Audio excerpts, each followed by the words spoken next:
తగలడం చూశాక పక్కన ఉన్న అతనికి ఈయనకు తగిలిన అబ్జర్వ్ చేసుకున్నాక మళ్ళీ ఆ ఫోర్స్తో అక్కడికి వెళ్ళి తగలడం చూశాక అక్కడే పడిపోకుండా ఇంకా ఏదైనా పవర్ఫుల్ ఏదైనా వాడారా అని కూడా డౌట్ వచ్చింది.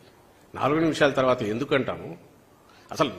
అసలు ఎవరైనా రాగానే ముందు షాక్ తింటారు, ఆ తర్వాతే దాని గురించి ఆలోచిస్తారు. అండ్ రెండవది, అన్నిటికంటే ముఖ్యంగా వాళ్ళ మీ అందరి దృష్టికి, ప్రజల దృష్టికి, తెలుగుదేశం పార్టీ నాయకుల దృష్టికి ఇది వెళ్లేసరికి ఆ గాయం తీవ్రత తెలుస్తోంది.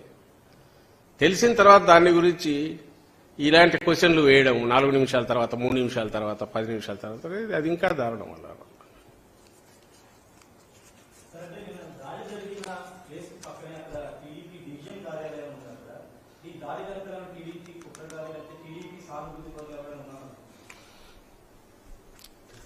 అది ఆఫీస్ ఉందనే ఇంకోది కాలేదు కానీ ఇది ప్లాండ్. ఇది వీళ్లే టీడీపీ వాళ్ళకు సంబంధించిన వాళ్ళు కానీ, ఆ స్కూల్ ఆఫ్ థాట్ వంట పట్టుకునే వాళ్ళు కానీ, వాళ్ళ ప్రమేయం వెనక నుంచి ప్రోత్సాహము, ఏదో పర్పెట్రేషన్ అది వెనక నుంచి ఉంటుంది. మేము చూసుకుంటాం, మీరు కానివ్వండి అనేవాళ్ళు ఎవరో టీడీపీ నాయకులు ఉండే జరిగి ఉంటుంది అనేది ఖచ్చితంగా చెప్తున్నాము.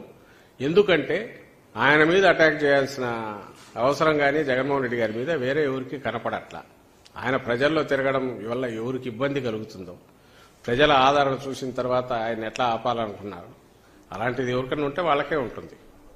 అది చంద్రబాబు నాయుడు వాళ్ళు ఎవరో ఆయన టాప్ డైరెక్ట్ చెప్పారు ఇంకోటి అనేది అది తెలియదు, అది దర్యాప్తులు తెలుస్తుంది. కానీ వాళ్ళ ప్రమేయం ఉండే అవకాశం ఉంది కాబట్టి ఉంది అని అన్నాను. నీ ప్రమేయం లేకపోతే మాకు సంబంధం లేదు బాబు అని దండం పెట్టి ఆయన స్పీడీ రికవరీ అంటే బాగుంటుంది. దాన్ని దాటి వీళ్ళు మాట్లాడుతున్నది చూస్తే ఇంకా అనుమానాలు పెరుగుతాయి. కానీ ఇలాంటి అటాక్ చేయాలంటే పక్కన టీడీపీ ఆఫీసులో కూర్చొని చేసింటారని నేను అనుకోను. అలాంటివి చేయరు. అది ఎక్కడో కూర్చొని వేరే చోట రాసుకుని ప్లాన్ చేసిండాలి. ఒక పాయింటెడ్గా గురిపెట్టి కొట్టగలిగిన ఎవరిని తెస్తేనే ఆ స్పాట్ అనేది అక్కడికి మనిషికి తగలడము, ఆ స్పాట్కి ఇది కావడం అనేది జరిగి ఉంటుంది. కాబట్టి వీటన్నిటిని బట్టి ప్లాండ్ అంటున్నాం. మరి ప్లాండ్ ఎవరు అంటే ఎవరై ఉంటారంటే ఖచ్చితంగా ఎవరైతే జగన్మోహన్ రెడ్డి గారి ఈ బస్సు యాత్ర వల్లనో లేకుంటే ప్రజల నీరాజనం పట్టడం వల్లనో ప్రజల్లో ఆయన మమేకం కావడం వల్ల ఎవరికి ఇబ్బంది కలుగుతుందో సహజంగా వాళ్లే దీని వెనక ఉంటారనేది ఖచ్చితంగా అంటున్నాం.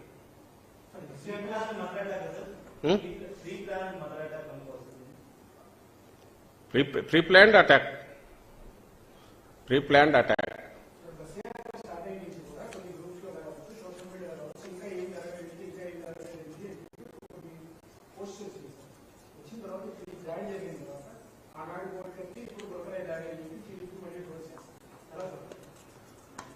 దేంట్లో ఎట్లా వచ్చిందో ఇంకా ఏం జరగలేదంటే నాకు తెలియదు. వాళ్ళ వాటిలో వచ్చిందా, వాళ్ళ దాంట్లోనా? అట్లాంటప్పుడు వాళ్ళు ప్లాన్ చేసినారనుకోవాలి. ఈ 2 చోట్ల ఆ రోజు కూడా వాళ్ళంతా ఎగతాళి చేస్తున్నది. ఎవడైనా ఆ కోడికత్తికి ఉండే పదును దాన్ని చూసి అలాంటి దాంతో ఎక్స్పెరిమెంట్ చేసుకుంటుంటాడా, చేస్తాడా? ఒకవేళ అట్లాంటి అలవాటు ఏదంటే చంద్రబాబుకు అది కూడా మల్లెలబాబు జనేవని పెట్టి వాళ్ళ మామకు రుచి చూపించాడు. అది ఎట్లా చేయొచ్చో, సింపతి కోసం ఏం చేయొచ్చో అనేది. ఆ తర్వాత మల్లెలబాబు జనేవు కూడా అనుమానాస్పద స్థితిలో ఇదయ్యాడు. అది కూడా మర్డరే అని అనుకున్నారు, సాక్ష్యం మళ్ళీ లేకుండా. అట్లా చిన్న కత్తి తీసుకుని గీరడమో ఏదో ఒకటి చేసినా చేయొచ్చు. అది కూడా నేను ఎవడని చేయించుకుంటాడని అయితే అనుకోను.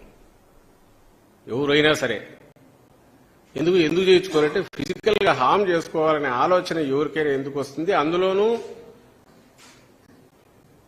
కష్టపడి కఠినమైన కఠోరమైన వీటికేలో ఇదే అయిపోయి అది ఏదైనా సరే ప్రతికూలమైన పరిస్థితులున్నా వాటిని తట్టుకొని నిలబడి ఆ పద్ధతిలోనే ఎదుగుతూ వచ్చాడు.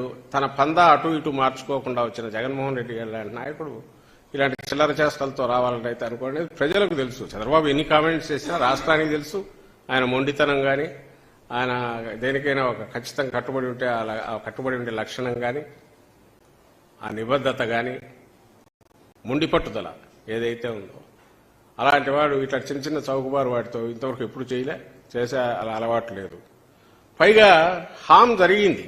ఆ రోజు ఇంజురీ అయింది, ఈరోజు ఇంజురీ అయింది.